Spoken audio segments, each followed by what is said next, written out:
इस वीडियो को शुरू करने से पहले एक बहुत बड़ा कमिटमेंट देना चाहता हूं। वो ये है कि इस वीडियो को एंड तक सिर्फ वही लोग देख पाएंगे जो कि फ्यूचर में बहुत ज्यादा सक्सेसफुल होने वाले हैं। ऐसा मैं क्यों कह रहा हूं ये मैं एंड में बता दूंगा आपको। साल 2011 दुनिया उस समय उसेन बोल्ट को fastest man in the world मानती थी, लेकिन कुछ ऐसा हुआ 2011 में उसेन बोल्ट को एक लूजर माना जाने लगा। दरअसल 2011 में जमाइकन नेशनल चैंपियंस हुआ था, जिसमें वर्ल्ड्स फास्टेस्ट मैन डिफीट हो गया था यूहान ब्लेक के द्वारा 100 मीटर और 200 मीटर की रेस में। इसने उसेन बोल्ट की डोमिनेंस को खत्म कर दिया था और लोग कह रहे थे कैसे तुम इसे वर्ल्ड्स फास्टेस्ट मैन मान रहे हो। लेकिन उसेन बोल्ट को हार स्वीकार नहीं थी, वो अंदर ही अंदर जल रहा था और बदले की भावना में था। उसने खुद पर काम करना शुरू किया, खुद पर मेहनत करना शुरू किया, खून पसीना एक कर दिया और इतना ज्यादा वो फील्ड पर मेहनत करता था कि हर दिन उल्टी करता था। और फाइनली साल 2012 में लंदन ओलंपिक्स में उसने अपने हार का बदला लिया और सबको हरा दिया 100 मीटर, 200 मीटर, 400 मीटर की रेस में, included Yohan Blake. 3 gold medals अपने नाम किए और उसने प्रूव कर दिया he is world's fastest man, और वो सिर्फ जीतने के लिए पैदा हुआ है। इंसान की सफलता, उसकी पॉपुलैरिटी, उसका भौकाल उसके एटीट्यूड से होता है। क्या कभी आपने सोचा है वो कौन से ऐसे एटीट्यूड हैं जो एक आम इंसान को दुनिया के टॉप सक्सेसफुल लोगों में से एक बना देती हैं? और क्या दुनिया के टॉप सक्सेसफुल लोगों में कोई खास बात होती है या फिर वो भी आम इंसान की तरह होते हैं? दुनिया के टॉप सक्सेसफुल लोग भी आप ही की तरह पैदा होते हैं, मेरी ही तरह पैदा होते हैं, नंगा पैदा होते हैं, लेकिन उनमें कुछ ऐसी खास बातें होती हैं जो उन्हें एवरेज से दूर कर देती हैं और उन्हें बहुत महान बना देती हैं। क्या आप जानना चाहते हो कौन सी है वो खास बातें? इस वीडियो को छोड़ो मत, बहुत काम की है लिटरली। शुरू करते हैं पॉइंट नंबर 1 से। नंबर 1, एक जिद होना। मैंने बहुत से सक्सेसफुल लोगों के जीवनी को पढ़ा, मैंने सब में एक बात कॉमन पाई, उनमें एक जिद होती है, वो बहुत बड़े जिद्दी होते हैं। जैसे बिहार क्रिकेट एसोसिएशन के वाइस प्रेसिडेंट देवल सहाय MS धोनी से इंप्रेस होकर उन्हें बिहार रणजी टीम में रेकमेंड किया था। धोनी में टैलेंट बहुत था, लेकिन वो रणजी पर रणजी खेले जा रहे थे, उनको सिलेक्ट ही नहीं किया जा रहा था। दिलीप ट्रॉफी में उनका सिलेक्शन हो भी गया तो उनकी फ्लाइट छूट गई। फैमिली प्रेशर के चलते MS धोनी 2001 से 2003 के टाइम में TT के रूप में काम कर रहे थे स्टेशन पर। उनके साथ जो खेलने वाले प्लेयर्स थे, युवराज सिंह, मोहम्मद कैफ, वो सारे सिलेक्ट हो गए थे इंडियन टीम में। बिहार में अभी भी रेलवे की जॉब पाने वाले को एक सक्सेसफुल इंसान माना जाता है, जबकि ये उस टाइम की बात थी। लेकिन MS धोनी अपने जिंदगी से खुश नहीं थे। उन्होंने रेलवे में जॉब छोड़ दिया, लोगों को हो नहीं पाता, उन्होंने छोड़ दिया। एक जिद था अंदर, फिर खेलने लगे, जी जान लगाकर खेलने लगे। 128 against Assam at Ranji, Deodhar trophy 2003 से 2004, 4 matches, 244 run, including 1 century, 114 run. Deodhar trophy के फाइनल्स में अर्धशतक मार दिया। इसी बीच TRDW talent research development wing ने इनको देखा। इनका काम था छोटे छोटे टाउन से जो टैलेंटेड लड़के आते हैं, जिनका टैलेंट कहीं ना कहीं दब जाता है, उनका रिपोर्ट BCCI यानी इंडियन क्रिकेट टीम को भेजना। जब BCCI को फाइनली इनके क्रिकेट टैलेंट के बारे में पता चला, तब जाकर इनको जर्सी मिली इंडियन क्रिकेट टीम की। दोस्तों, MS धोनी ने दृढ़ निश्चय कर लिया था कि उन्हें खेलना है तो इंडियन क्रिकेट टीम में ही खेलना है। जिद था उनके अंदर, इसी वजह से वो सफल भी हो पाए, वरना रांची के एक स्मॉल जगह से आने वाला लड़का कहां से इंडियन क्रिकेट टीम में सेलेक्ट हो पाता? सोचिए जरा, नामुमकिन सा लगता है। सेकंड है लक्ष्य पता होना। अगर हमें पता हो हमें कहां जाना है तो रास्ता पता करना बहुत आसान हो जाता है। 2200 करोड़ की वैल्यूएशन वाली बोट, उसके फाउंडर है अमन गुप्ता, शार्क टैंक से फेमस हुए, जानते हैं? इससे पहले उनके 5 बिजनेसेस फेल हुए थे। उनका लास्ट बिजनेस था टेलीमीडिया प्राइवेट लिमिटेड, जिससे कुछ खास रिस्पांस नहीं आ रहा था, जिस वजह से वो MBA करने चले गए 2010 में अपने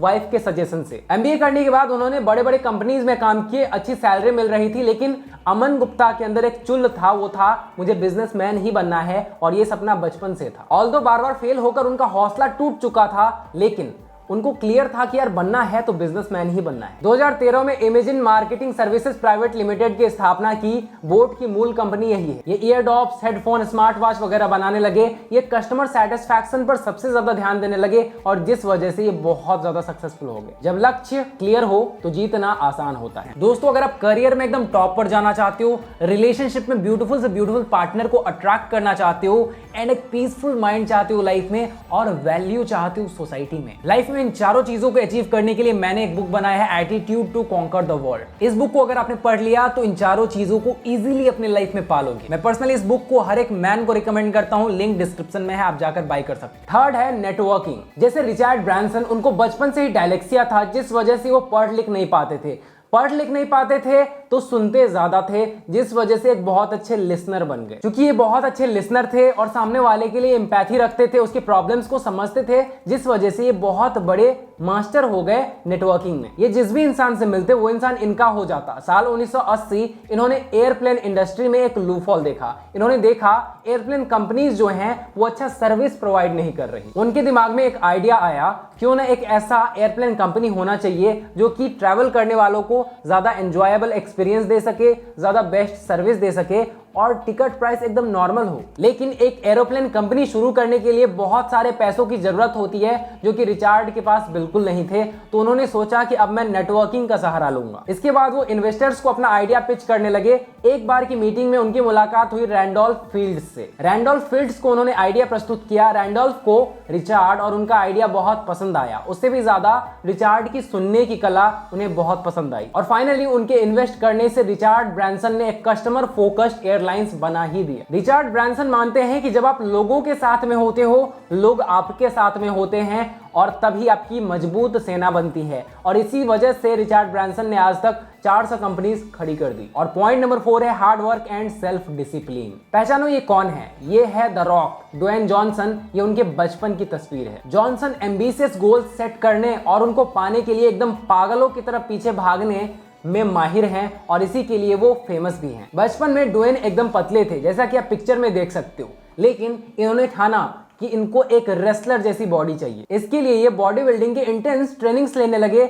और डिसिप्लिन डाइट प्लान्स फॉलो करने लगे। बहुत सारे इंजरीज हुई, बहुत ही कम उम्र में अपनी जिंदगी एंजॉय करना छोड़ दिया। पहले ये फुटबॉलर बनना चाहते थे, लेकिन रेसलर बनके फाइनली 1996 में WWE ज्वाइन किया। इनिशियली इन्हें WWE की ऑडियंस पसंद ही नहीं कर रही थी। इस वजह से ये काफी डिप्रेस्ड रहे थे, स्ट्रेस्ड रहे थे। इन्होंने डेंजरस रेसलिंग स्किल्स और डेंजरस बॉडी बनाने पर काम किया और फाइनली साल 1997 द रॉक बन के कमबैक किया और इसके बाद ऑडियंस इन्हें बहुत पसंद करने लगी, इनके एटीट्यूड को बहुत पसंद करने लगी और फाइनली ये one of the favourite wrestlers में से एक हो गए ऑडियंस के। कुछ साल बाद वो एक्टिंग में आए, जहां उन्हें बहुत ज्यादा क्रिटिसाइज किया गया। उन्हें कहा गया कि मूवीज में तो हीरो रोल लेते हैं, पहलवान नहीं। लोगों की सुनते गए और अपने हार्ड वर्क और डिसिप्लिन की वजह से खुद को एक पहलवान से हीरो में ट्रांसफॉर्म किया, खुद के लुक्स पर काम किया, खुद के एक्टिंग स्किल्स पर काम किया एंड आज वर्ल्ड के टॉप पेड एक्टर्स में से एक हैं और कहीं ना कहीं ये सब हुआ है सेल्फ डिसिप्लिन और हार्डवर्क की वजह से। Point number 5 risk taker. महान फ्रीडम फाइटर भगत सिंह को तो आप जानते ही होंगे, उन्होंने पार्लियामेंट पर बम फेंका था। अब आप ये सोचते होंगे कि उन्होंने एकदम गुस्से में आकर बम फेंका होगा पार्लियामेंट पर देशवासियों का बदला लेने के लिए, बल्कि एक्चुअल में ऐसा कुछ नहीं हुआ था।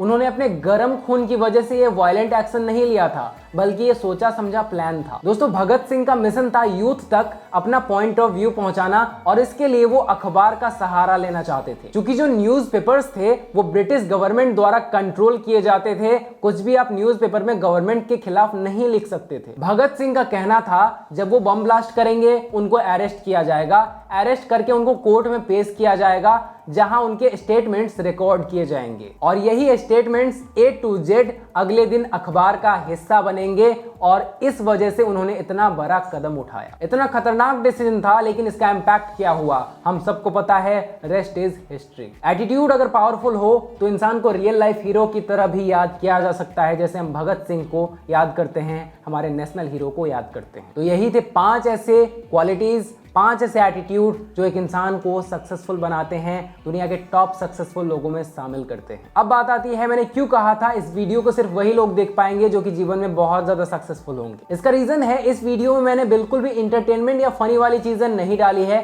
ये वीडियो एकदम रॉ है एंड बहुत ज्यादा बोरिंग लगेगी बहुत से लोगों को, खास करके उन लोगों को जो कि शॉर्ट कंटेंट बहुत ज्यादा देखते हैं एंड उनका अटेंशन स्पैन बहुत ज्यादा कम हो चुका है। लेकिन जिन लोगों ने कुछ नया सीखने के लिए बोरियत को सहा होगा ताकि वो सक्सेसफुल बन सके, वही रियल में सक्सेसफुल बनने वाले हैं। तो कमेंट में जरूर बताओ किस किस ने इस वीडियो को एंड तक देखा है। इस वीडियो को ज्यादा से ज्यादा शेयर करो उन लोगों के साथ जिनके अंदर कुछ करने की भूख है, कुछ बड़ा उखाड़ने की भूख है एंड चैनल को सब्सक्राइब कर लो, बेल आइकन दबा लो। Thanks for watching guys, love you.